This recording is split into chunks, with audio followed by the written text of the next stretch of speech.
Olá, ouvintes e leitores, sejam bem-vindos ao Diário de Leitura, o programa do Ictus Podcast, onde a gente comenta capítulo a capítulo a leitura de livros maravilhosos. Todos os áudios apresentados aqui no Diário de Leitura foram originalmente postados no nosso canal de leitura coletiva lá no Telegram. Por lá a gente segue um cronograma de leitura para que todo mundo do canal leia com a gente e converse diariamente sobre os trechos lidos. Agora, se você não conhece o canal, perdeu a leitura de algum livro que queria ter lido com a gente, ou até começou, mas acabou se atrasando, é justamente para isso que existe o programa Diário de Leitura. Se você quiser acompanhar a leitura que a gente está fazendo agora, inscreva-se no canal de leitura coletiva do Clube Ictus no Telegram. Basta você acessar o link t.me/Clube Ictus. É claro que você tem que ter o aplicativo Telegram instalado também. A participação é gratuita, pode ficar tranquilo. Sem mais delongas, fique agora com os comentários de mais um trecho do livro Morte no Nilo, de Agatha Christie.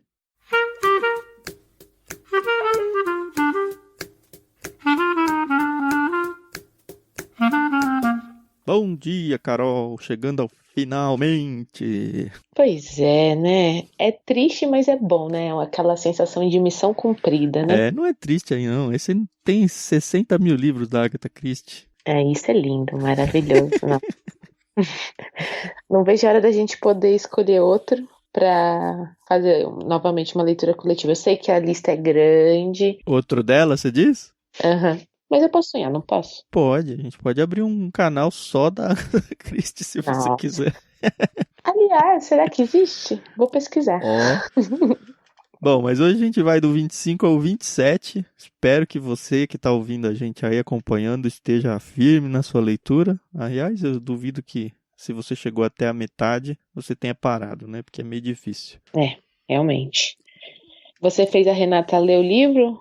Eu comentei umas vezes, seria legal você ler, mas ela não se empolgou, não. O Fernando parece que tá empolgado. Ele tá acompanhando pelo áudio lá? Então, eu comecei a colocar os áudios pra ele ouvir, né? E ele falou, não, eu quero ler. Eu falei, então tá bom, não me engana. O legal do canal é que os áudios estão lá, então se alguém começar a ler, como o Fernando, bem depois que a gente já até terminou tudo, tá de boa, né? Pra cada um é a vivência do momento ali. Exatamente. Mas tá bom, vamos ao que interessa, quero ver se eu acertei. Ai. Bom. Capítulo 25, então, o que aconteceu lá? O 25, então, pra quem lembra o capítulo de ontem, a gente terminou com o Poirot e o Race falando pro Pennington que havia acontecido mais um assassinato e que tinha sido a senhora Otterborn com a arma do Pennington. Então, acabou aí nesse anticlímax, não sei. Sim. E aí, o capítulo 25 é o bate-papo deles, mais ou menos, interrogando o Pennington, né? Quanto tempo você tava lá, se alguém te viu. E aí, eles meio que já descartam o Pennington pra esse assassinato por enquanto. Sim. Aí eles convidam ele pra ir ao camarote dele daqui meia hora pra ir conversar de novo, né? Essa parte eu achei interessante. Falei, nossa, daqui meia hora? Mas o Poirot não dá ponto sem nó, né? Nunca. Acho que você já percebeu isso, né? E aí, o Poirot e o Race, eles saem dali onde tá o Pennington e vão em direção aos camarotes. Eles encontram a senhora Allerton, né, a mãe do Tim. Começam a conversar sobre o incidente, a Rosalie, e ela comenta que a Rosalie ficou muito apegada a ela. Isso, a Rosalie tá sofrendo, né? Porque, enfim, a mãe dela acabou de ser assassinada, né? Então ela ficou sozinha no mundo aí, sei lá. Que triste, né? E o Poirot, e tanto a Poirot quanto a senhora Allerton tem um carinho muito especial por ela e compreendem ela e tal. Isso aí. E aí acontece uma cena que eu achei... No começo eu falei, não faz muito sentido, mas depois não sei se é um alívio cômico ou se é só um alívio, que o Poirot, ele tá ali no convés com a Cornélia. Cornélia é aquela prima pobre, feia e tal. Começa a conversar com ela. E o Ferguson, aquele socialistazinha todo idiotinha, chega, começa a conversar com os três e, do nada, e assim, do nada entre aspas, né? Porque eu já do nada, bem do nada. Ele pede a Cornélia em casamento.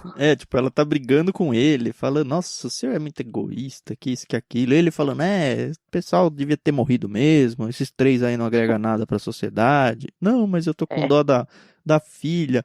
pode ser que você não tivesse nem aí pra senhora Otterborn, mas você tem que se importar com a filha tá sofrendo, então eu também tô sofrendo. E aí ele tá todo reaça. E aí ele faz um comentário que é muito importante, tá? Ele, pelo visto, já conhecia a Cornélia, ou pelo menos a família dela, de outros carnavais aí, né? Exato. E aí ele fala que o pai da Liné levou o pai da Cornélia à falência. Sim, dentro daquela teoria de que o pai dela quebrou um monte de gente, até então a gente não tinha ninguém que, de fato, tinha sofrido isso. A gente sabia que tinha gente no mundo, mas dentro do barco não. E eu lembro que o Poirot, ele até conversou com a Van Schuller lá no início e falou das famílias e tal. E ela falou, não, minha família é muito tradicional, né, e tal. Então... Perguntou se conhecia, né, se tinha sido desfalcado, ela negou, falou que não. Que nem tinha contato nenhum, que não eram nem do mesmo país, nem nada. Então rolou uma mentirinha aí, né? Sim. Porque daqui a pouco descobriremos. Mas fato é que aconteceu e aparentemente a Cornélia olha pro futuro, não olha pro passado. Diz que não, nada a ver. Aconteceu, mas não foi por causa disso aí. Isso mesmo. E aí o Ferguson pede ela em casamento, ela fala não quero casar. E aí ele fica, que belo início de noivado, nossa, eu vou casar com essa mulher ainda, ela é foi maravilhosa. Bem esquisito mesmo. Realmente não sei, parece ser um alívio cômico no livro, mas sei lá, né? Então. E isso o Poirot tá presenciando tudo, né? E aí a Cornélia sai e o Ferguson fala, agora eu vou lá encher o saco da senhorita Van Schuller pra ela me odiar mais, porque ela me odiando, aí que eu vou conseguir casar com a Cornélia. E eu, gente, que cara chato. E o Poirot fala, tá bom, eu vou ver isso. Então ele tem 3 crimes pra solucionar, mas ele arranja um tempozinho pra uma fofoca. Ele tá de férias, né? E aí a gente vê aí um diálogo entre o Ferguson e a Van Schuller. Ela toda, né? Não desce dos tamancos de jeito nenhum, né? De jeito nenhum. Trata ele mal pra caramba. Ele fala que vai casar com a Cornélia. A Cornélia aparece. Ele fala, aqui, minha querida, tô pedindo sua mão. E aí ela fica, Cornélia, você vai casar com ele e tal. Aquela coisa você toda. Você que incentivou isso? Imagina, esse cara tá louco. Eu não gosto dele. Até casaria com ele se eu o amasse, né? Mas não tem. O senhor é muito arrogante. O senhor é muito egoísta. E ele não se dá por vencido, né? Achei isso um barato. E aí eles saem, a Cornélia sai, o Ferguson sai. E o Poirot, que tá ali vendo aquela cena, fingindo que tá lendo uma revista, se aproxima da Van Schuller. E aí fala uma coisa que eu nunca tinha imaginado. Eu também não. É o grande plot twist do capítulo, né? Então. Que o Ferguson, na verdade, é um nobre. O Lord Dawlish. E aí a Van Schuller, é muito engraçado que o livro fala das expressões que ela faz conforme o Poirot vai falando, e que o Poirot vai se divertindo com as expressões dela. Na verdade, ela só tá preocupada com dinheiro, né? Dinheiro e a fama da família e tal, então, de repente, assim, da água pro vinho, ela acho que já tá considerando ele um bom partido, sei lá.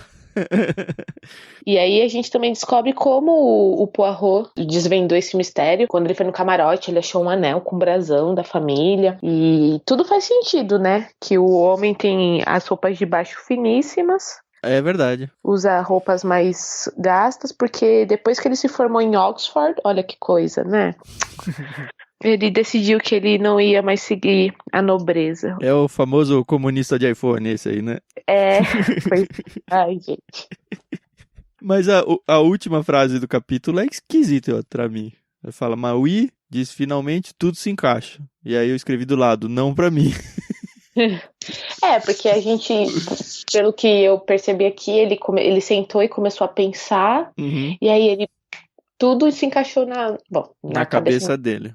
Tem só uma coisinha que a gente pulou desse capítulo. Quando eles estão discutindo lá, antes dessa conversa do Ferguson com a Cornélia, eles estão lá falando sobre o assassinato, como que ele fugiu e tal.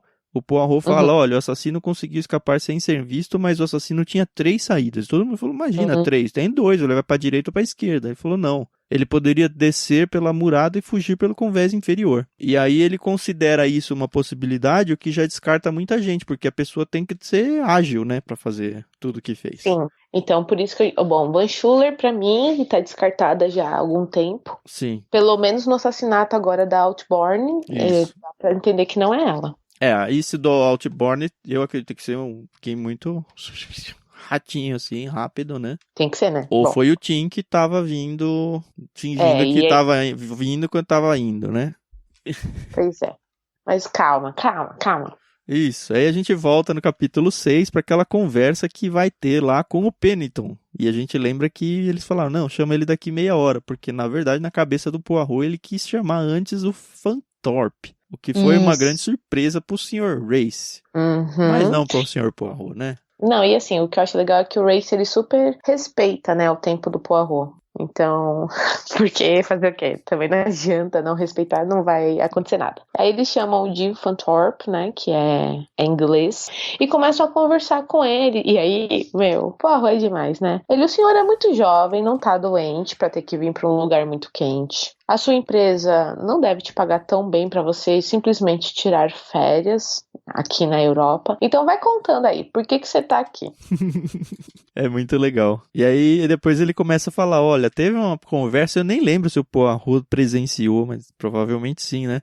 Aquela Uhum. conversa que o Pennington foi pedir as assinaturas da Linné e que o Simon falou, não, fica lendo tudo não. E aí o Fanthorpe, ele se intromete na conversa. E o Poirot fala, cara, você é inglês, você estudou na mesma faculdade do meu amigo, nós seguimos um lema e eu sei que você, tendo a educação que você teve, você nunca faria uma coisa desagradável como se intrometer nessa conversa como você fez. Isso é totalmente contrário a tudo que eu sei que você já estudou e tal. Então você teve alguma motivação muito forte para fazer isso. E aí meio que é legal que ele vai dando os caminhos para pessoa ir relatando aquilo que ele quer falar, né? Isso mesmo. Ele a isca pra pessoa morder Uhum, pra comer o peixe certinho. isso. E aí é legal porque ele dá toda essa explicação, o Fanthorpe fala, ok, tá bom. Ele ainda fala assim, o senhor tem um jeito estranho de abordar certos assuntos, Monsieur Poirot.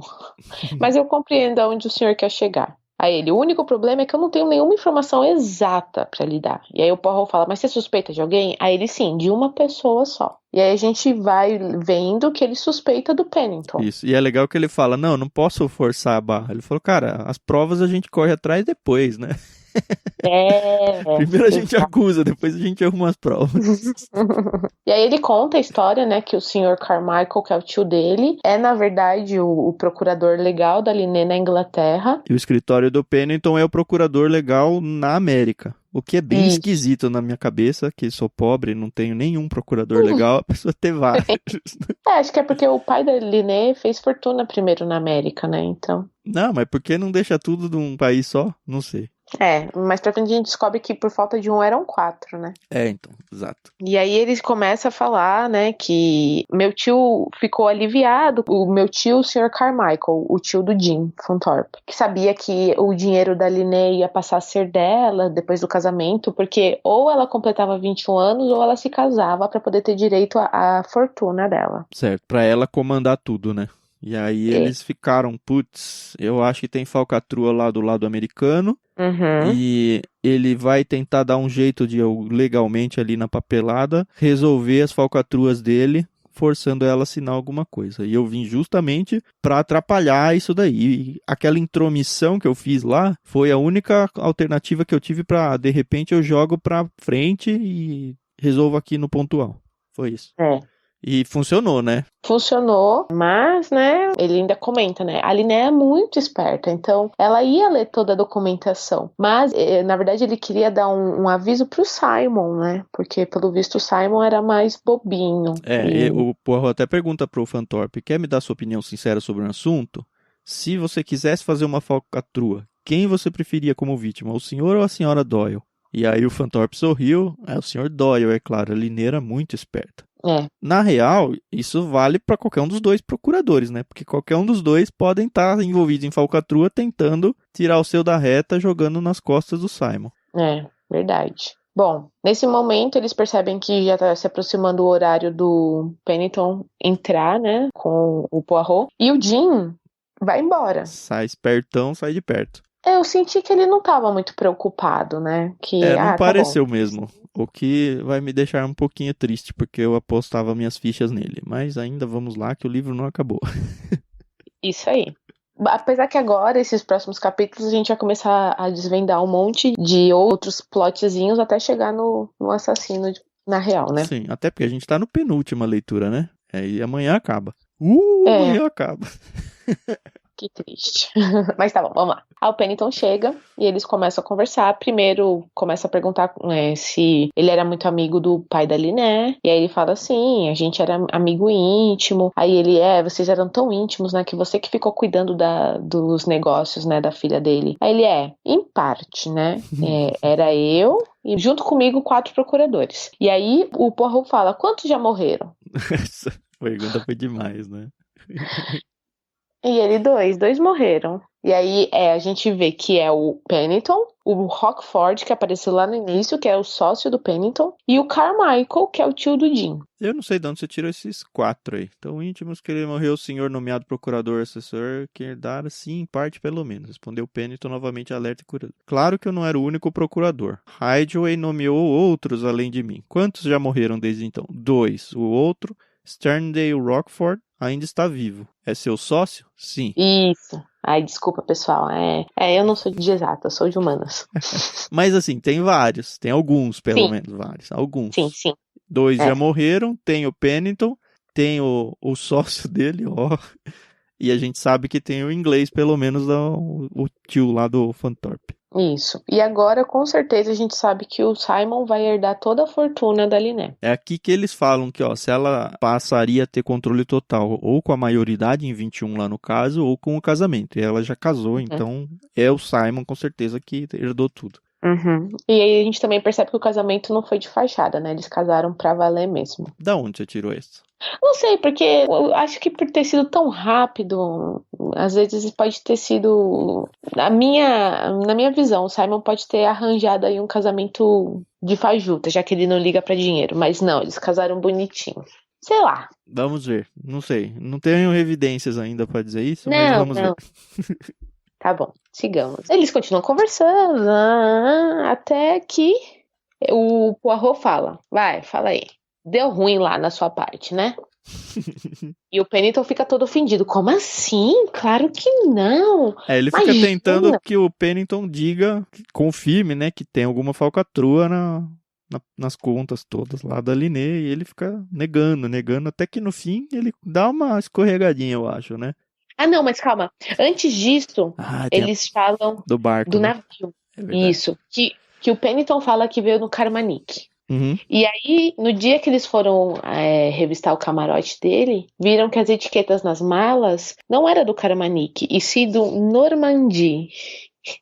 E o Normandie saiu 2 dias depois do porto, lá nos Estados Unidos, que o Carmanique. Isso, e aí comprovava que ele tinha recebido a carta, porque o discurso dele era, não, eu saí de lá um dia antes de receber a carta. Então foi mesmo por acaso o nosso encontro, apesar de eu ter trazido toda a papelada pra ela já assinar. O que pra mim foi meio que um furinho no livro aí. Poirot não usou, pelo menos até agora, esse argumento. E aí, saindo no Normandie, ele sai depois que a carta já chegou, e que é o que o Poirot joga na cara do Pennington, e aí ele entrega os pontos, cavaleiros. Os senhores são muito espertos. Mas eu tive motivos pra agir dessa forma. E aí ele praticamente dá a mesma desculpa. No caso do Fanthorpe, não fala nada sobre a tensão do Fanthorpe e tal. Aqui já fala que ele tava meio que tentando inventar uma desculpa o mais rápido possível, porque caiu o cavalo aqui. E aí ele joga o mesmo discurso do Fanthorpe. Não, a gente suspeitava uma falcatrua lá do pessoal inglês e a gente correu aqui pra resolver. Mas aí depois ele ainda fala que deu um probleminha lá, mas que até junho as coisas iam estar ok. Por causa da queda das ações, né? Tem uma parte aqui que fala que o Poirot, ele acredita que a versão do Fanthorpe realmente seja mais correta, né? Se sustente mais, né? Isso. Bom, pra mim agora o resto desse capítulo foi mais um pouquinho de encheção de linguiça, mas eles começam a falar, será que foi o Simon que matou? Tem só uma informação interessante que fala, cuidado que foi seu revólver que foi, né? Ele comenta que essa é culpa minha também, mas é porque antes da gente embarcar eu tinha comentado que eu sempre ando armado e tal. Mas quem que tava perto? Uma galera. Então não temos como saber quem ouviu, mas as pessoas sabiam que tinha uma arma no camarote dele lá. E aí a gente percebe que o acidente, entre aspas, da pedra caindo lá em direção ali, né? Não foi acidente nenhum, que foi o Pennington que empurrou a pedra. E ele jura que tropeçou, empurrei sem querer, né? Gente, mas pelo que fala, e eu imagino que são aquelas pedras imensas, né? A lá Papalégua, sabe? Não foi uma pedrinha assim que, ops, tropecei, chutei a pedrinha e caiu ali nela. Não, mas pra ele mim... meio que reconhece isso, né? Uhum. Mas ele fala, cara, só fui até aí. Eu não matei depois. Ele jura de pé junto que não. Ai. Tanto que o Poirot fala, o episódio do penhasco foi uma tentação, não foi? Enfim. Aí eles, ok, tá bom, não tem ainda algumas provas mais concretas, dispensam o Pennington e assim acaba o capítulo 26. Isso. E o 27 abre com a revelação bombástica do Poirot falando pro Race que não foi o Pennington. Aí, Pois é. Ok. Até porque, o Pennington é mais de idade, lembra? Ele tem cabelos brancos e tudo. Duvido que ele ia conseguir pular a murada e correr pra voltar lá e escrever. Exato. Se encontrar lá no salãozinho que ele tava escrevendo lá. Ele não tem nem porte físico nem idade pra isso. Acho. E aí eles continuam a conversar, aí o Poirot fala assim, tá bom, mas eu preciso falar com uma pessoa agora. E aí o Race fala, quem? Ah, com o Tim Allerton. E aí ainda fala assim, Race arqueou as sobrancelhas. Allerton? Tá, vamos mandar chamá-lo. E aí, poxa, eu já sabia o que ia acontecer porque o Tan já tinha cantado essa bola lá atrás. Eu não acertei 100%, mas uns 85, 90 tava lá, hein? Sim. Agora, assim, o que eu fico pensando, se esses crimes acontecessem nos dias de hoje, os assassinos e ladrões e sei lá mais o que, não iam abrir o bico tão fácil como... É que eles não são brasileiros, né, Carol? O brasileiro dá um jeitinho. Não, é que nem quando eu assistia CSI, eu era louca por CSI. Qualquer CSI que passasse, eu tava assistindo. E, mano, os assassinos contavam muito fácil os casos. Não aguenta uma pressãozinha, né? Já, tá bom. Os Nardoni estão presos não sei quantos anos, nunca abriram a boca, meu, sabe?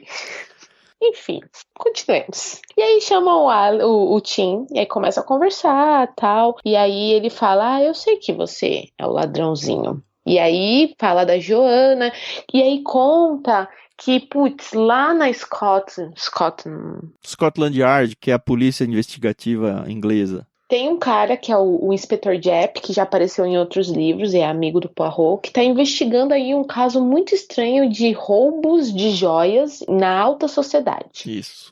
E que são duas pessoas que agem juntas, pelo menos. Isso. E que é todo um esquema que não são assaltos, são furtos, né? Uhum.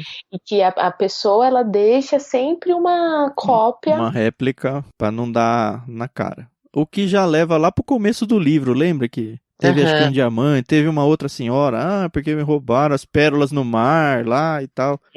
Na verdade foi um anel, né? Anel, onde o Jim estava hospedado com a mãe. No começo eles até falam que o Jim tinha que ajudar a procurar o anel e ele estava de saco cheio já de ter que ajudar a procurar. Depois, quando eles conhecem o Poirot, a mãe fala de um outro caso que teve num outro lugar que sumiu, um colar de esmeraldas, uma coisa assim. Uhum. E aí o Poirot já sabia desse caso que o amigo dele estava investigando e só juntou A mais B, né? Isso, e aí ele percebeu um detalhe muito curioso que todas as vítimas ou eram amigas ou conhecidas da Joana. Uhum. E aí quando eu fiquei sabendo do seu parentesco aí, da sua proximidade com a Joana, eu já linkei tudo aí. Muito bem. E pelo que eu entendi aqui, o Poirot já descartou o Tim como assassino, por quê? Porque ele fala, olha, eu sei que você foi pra roubar o colar de pérolas. Uhum. E o Jim fala, realmente foi isso. Aí ele, tanto que foi a Rosalie te viu saindo do camarote. E ela nunca falou isso, né? Foi um verde muito forte que ele jogou, né? Então. E aí o Tim fala, realmente, ela me viu, tal. E aí depois o Poirot fala, mas será que não foi você que matou ali, né? E aí o Tim já começa, não, eu só sou um ladrão, eu não sou assassino. Aí ele, não, eu acho que você entrou, pegou a arma. Aí ele constrói toda a teoria passo a passo de como que o Tim tinha agido, né? O tempo todo. Uhum. E o Tim vai se desesperando, né? Coitado. Ele ainda fala, ele não é como o Pennington que, né, não perde a calma um minuto. Ele já começa, não é. E aí o Poirot fala, olha, as pérolas vão estar dentro daquele seu terço, porque a polícia não investiga itens religiosos, mas eu dei uma investigada aqui, eles foram feitos à mão, então vai poder desaparafusar e vai estar as pérolas lá dentro. Uhum. Você usou a cola, lembra da cola que eu falei? Quase, hein? Não tava dentro do vídeo de cola, mas ela foi usada pra colar as pérolas dentro do terço lá de madeira. É legal que ele chama depois a Rosalie pra conversa, né? Uhum. E até então, Carol, não percebi nada entre o Tim e a Rosalie. Aí Sim. eles têm ali um finalzinho de diálogo com o Poirot, e quando eles saem, quando só está o Tim e a Rosalie, a gente descobre que eles são um casal. Eu não sei, não entendi isso. Eu acho Como que... assim? Ah, por isso será que ela não falou dele? Então, Não são, porque aí quando eles vão junto, ela recusa e fala, não, mas e a Joana? mas ela esquivou-se de um beijo. Aí ele, Joana, ela é pior que a minha mãe, não importa. Não, pelo que eu Joana. entendi, eles estão se formando como casal agora. Porque assim, é um negócio muito bizarro. O Poirot consegue que o Tim reconheça que ele é o ladrão. Uhum. Mas não assassino. Não assassino. Ele força a barra, a Rosalie até ri e fala, não, ele tá jogando verde pra você aí. Ele tá brincando, tirando sarro de você. Ele sabe que não foi você. E aí, cara, ele tem o ladrão nas mãos, não é um ladrão só disso, ele já é de uma quadrilha. O Tim fala, eu reconheço a minha parte, mas eu nunca vou falar quem é a outra parte. Eu não vou falar que a Joana é a culpada. Isso. E eu tive até que ler 2 vezes esse parágrafo aqui, ó. Acalme-se, Sr. Allerton, disse Poirot. As provas contra o senhor são grandes. Só queria que soubesse em que rascada se meteu. Agora passarei para um assunto mais agradável. Não examinei o seu rosário e é possível que quando eu o faça não encontre coisa alguma. E enquanto a senhorita Otterborn, que é a Rosalie, persistir em dizer que não viu ninguém no convés, bien, não temos provas contra o senhor. As pérolas foram roubadas por uma cleptomaníaca que já as devolveu. E ele está falando lá da senhorita Van Schuyler. Isso. Estão naquela caixinha ali, ó, sobre a mesa. Por favor. A réplica. Não, a réplica tá lá, ele sabe que é a réplica. Mas ele tá desenhando um cenário, olha, as pérolas estão naquela caixinha ali, ó. Podem dar uma olhada. Tim levantou-se por um momento, ficou calado. Quando falou, as palavras poderiam soar inadequadas, mas certamente satisfariam o detetive belga. Obrigado, disse Tim. Não vai precisar me dar outra chance. E aí o Tim sai com a Rosalie, ele pega as joias falsas, joga no mar para não ter evidência de que tinha uma joia falsa, e ele fala, eu vou trazer as verdadeiras e pôr na caixa, e aí, tipo, o Poirot ajudou ele a se safar, né? Foi muito estranho.